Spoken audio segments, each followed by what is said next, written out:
Peggy 18.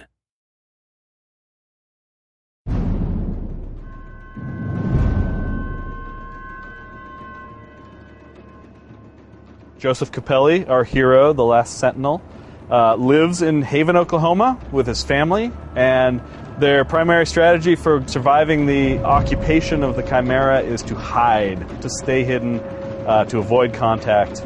And unfortunately, during the course of this level, you'll see that you've been found out.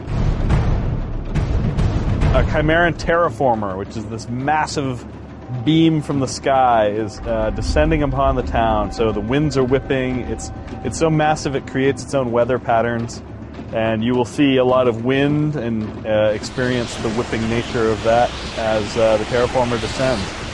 In one of these sections in the Haven Town Defense, you're in a junkyard and a new character is introed, which is the Longlegs. They have the ability to jump real high and jump all over the place. And one of the big feelings we wanted to create just in this environment, not only with these characters, but with the standard hybrids, is just the sense of just having to survive. We try to build these spaces a little different than R2 and give them lots of options. You know, you can go up high to the top of a building, you can fight from the ground, and you're just fighting these guys off and trying to hold them back so the rest of town can escape.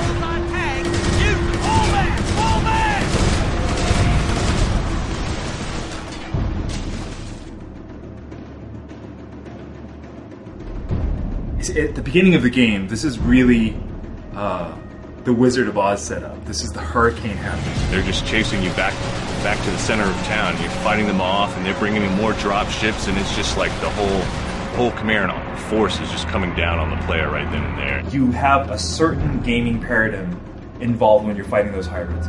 You're looking for cover. You're trying to move from cover to cover to shoot these things that are trying to pin you down. This is the complete opposite of having to deal with the whole.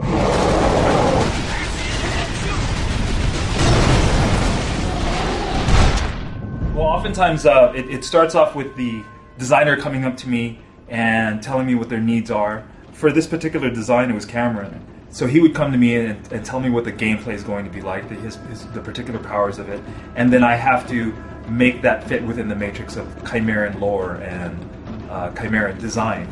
So I did the initial drawings, and I did a bunch of different heads. Some way more alien, much more original, much stranger. But the stranger ones weren't working because it didn't feel like part of the Chimeran ecology. So I had to dial it back to what we had essentially, which is a giant Chimeran gorilla.